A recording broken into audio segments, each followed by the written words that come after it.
Hey everybody, welcome to another episode of On the Paint Table. It's my weekly show where you see what I got done, what I'm working on, and what is coming up. So, tied up and finished off a few projects this week. You might probably just actually yesterday saw part 4 of the Aliens Another Glorious Day in the Core, like full campaign playthrough. Well, that means that's everything I had filmed up until this point, so I got ready to film the last 2 episodes.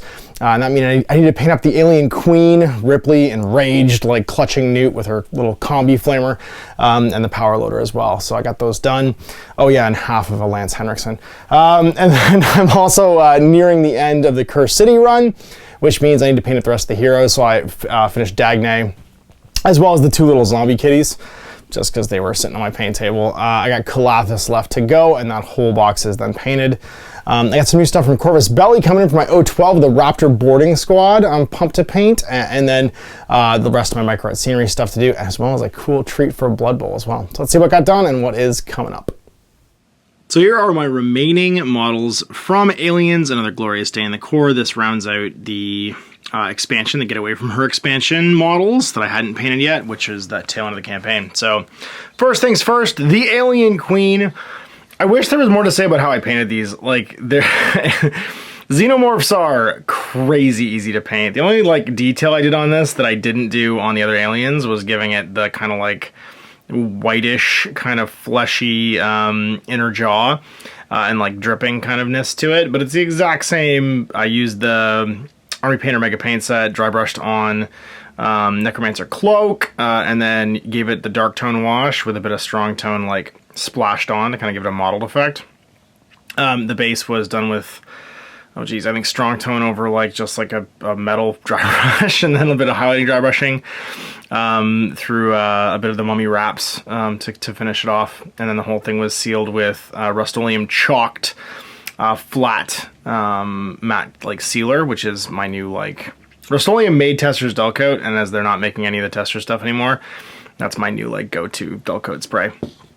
Then there's the Power Loader, which has Ripley freaking out in it. This was done with a Wraithbone base coat, and then some of that sweet contrast paint wash to basically just like, you know, get it done, get it yellow. If you want nice strong yellow, that stuff is fantastic, especially if you're painting like mech style stuff with lots of recesses and hard angles. Then, you know, just did all the details. I actually painted the canopy and the Ripley separately, and then just attached it afterwards. But again, all just the Army Painter colors, and same as my previous Ripley that I did, and the basing is the same as well. Ripley Enraged was just a repro of my color schemes from Ripley from the box set, and then Newt from the box set as well. She's got Newt like on her there, and her invention of the combi flamer through the power of duct tape. We have Enraged Ripley, and she's kind of like the final conclusion campaign like loaded up Ripley model who can use a flamethrower as a backup weapon, which is amazing, and still kicking her space rebox, which are awesome. And then half a Lance Henriksen, you know, because he's not one of those A12 models who are a bit twitchy. He does get ripped in half, of course. Spoiler alert, at some point during the movie, and is a he's not really a player piece. He doesn't have his name on it. He's more like a scenario token for the final confrontation with the Alien Queen.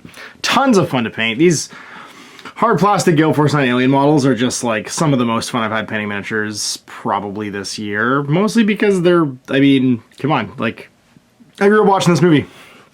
There was like really cool metal models of the Alien stuff when I was a kid, but they didn't look like this. They didn't look like the movie. They weren't movie accurate.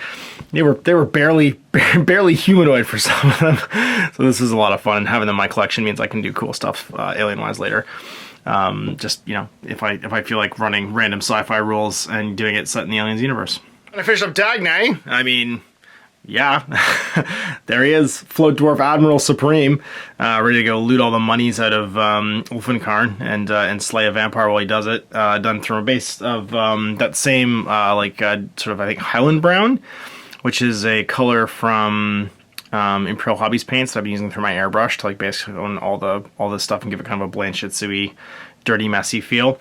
And I used some just like bronzes and washes and stuff over, like I just basically did everything, give it like a nice sort of like brown strong tone wash with Agrax Earthshade, and then highlight everything back up again. So nice simple paint job on him. He's a cool piece in the game. He has an ability to like grab objectives because he's greedy.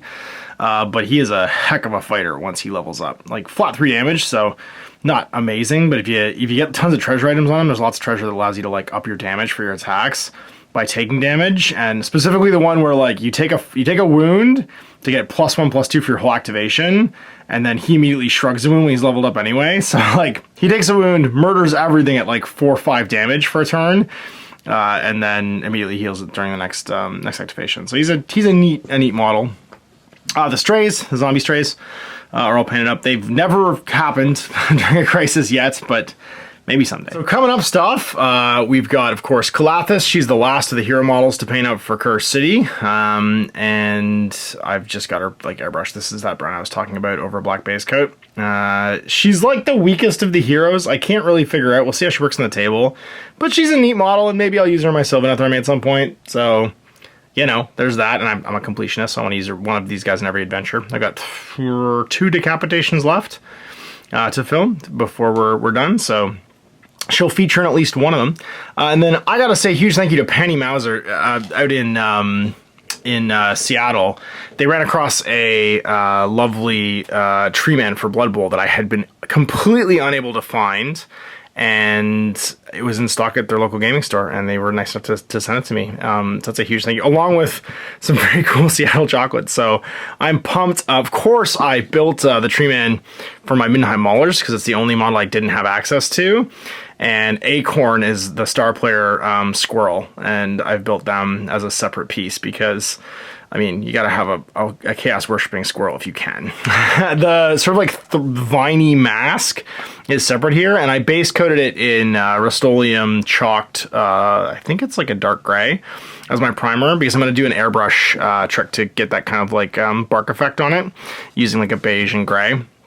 So this was a nice base tone, and I want to leave that mask off because there's actually like a trophy in its mouth and a skull, and that'll allow me to get the bulk of the colors done before I start putting washes on it to finish off. So huge thanks for that. That was super kind, because obviously Blood Bowl stuff sells out and it is very hard to find in stock. So being able to get this in my team means the whole roster's done, and the Maulers can take the field with a full complement of players. So big thanks for that. Then my Raptor boarding squad for my O12 is going to be coming out, and / Starmada, actually, mostly Starmada. This is an excuse to start playing Starmada. They're heavy infantry-ish, Arm 3, BTS 3, but with Divabots, with flamethrowers. So a very cool, like, you know, like assault squad, basically, and very efficient. I'm excited to paint them up, and they look super easy to paint, to be honest with you. Like, look at that. They're mostly just black and blue. And not even all the blue that's on the previous O12 that I painted. So I'm gonna probably get them done. I really want to do my Starmada, but like I'm torn. There's a bunch of armies I want to do. I just painted a whole bunch of heavy infantry for my knights, and I'm not sure that more heavy infantry is like what I want to do right now. But these models are so cool. They're so good in the game. And then last but not least, I got a couple more micro-arts things to build. I want to get these containers done because they add a lot to the table, and this last guardhouse as well. So we go, another 7 models painted this week, basically on track for my like model a day plan, and lots of projects on the go and coming up. I want to get Calathis done for next week so I can round out and start filming the last 2 episodes of Cursed City to go on the Monday rotation. I want my Blood Bowl treatment done because it's super cool, and I won't allow myself to eat that chocolate, I don't think, until it's painted. So again, big thanks to Fanny. And then, yeah, I want that last Infinity scenery put together so that I can go into the rotation for some games too, because we've got tons of like Infinity projects I want to work on. I'm really loving N4, and I just want to like, I want to play with a variety of armies, because that's my big thing, is when a new edition of a game comes out. It's been out for a while now, but I like to run through different armies and see how they play and stuff. And the O12 are relatively new to me still, and I think wrapping my head around them will be fun, and fun for you guys to watch as well. Anyway, big thanks for watching. We'll see you next week to see what gets done. Till then, I'm Ash. Happy gaming. I hope you enjoyed that video. If you want to support the channel, of course, like and subscribe, and hit the little bell below so you get notifications when I post future content. I do post stuff 7 days a week. If you want to support the channel further, you can, of course, buy a t-shirt through Spreadshirt, buy a measuring gauge or objective markers from Deathray Designs, or, of course, most importantly, there is Patreon. Patreon is what makes all this possible, keeps the lights on, pays for the studio costs, pays for the equipment, model costs, and everything else, and most importantly, puts food in my kids' bellies and a roof over their heads. Big thanks to everyone, past, future, who supported me. I do this stuff because of you guys, and of course, I will continue doing it as long as I can.